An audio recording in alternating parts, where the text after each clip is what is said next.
Sir, एक काही राजकीय प्रश्न पण आहेत. काल खरं तर मुंबईमध्ये 2 दसरा मेळावे झाले. खरं तर शिवाजी पार्कच्या मेळाव्यातून उद्धव ठाकरेंनी पुन्हा एकदा तुमच्यावरती टीका केली आहे.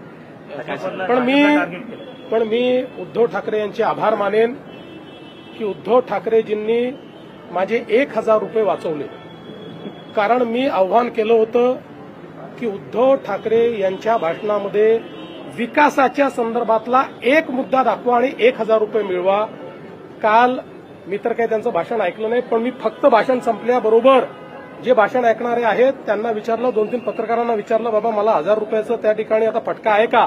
उद्धव ठाकरे काहीतरी विकासावर बोलले का? अख्ख्या भाषणामध्ये विकासावर ते एक मुद्दाही बोलले नाहीत. ते बोलूच शकत नाहीत. त्यामुळे ते अदवा तद्वा बोलतात. खरं म्हणजे त्यांचं बोलणं स्वगत असतं, कारण पुढे माणसंही नव्हती. यावेळेस तर अशी परिस्थिती होती की पुढे माणसंही नव्हती, त्यामुळे त्यांचं स्वगत होतं. पण तरी देखील त्यांचे आभार मानतो की त्यांनी नेहमीच्या पद्धतीने लोकांच्या संदर्भात, विकासाच्या संदर्भात, लोककल्याण कसं करणार, राज्याला पुढे कसं नेणार, बीएमसीला पुढे कसं नेणार, याबद्दल अवाक्षरही न काढता मी जे बोललो ते सत्य करून दाखवलं आणि माझे 1000 रुपये वाचवले, त्याबद्दल आभार.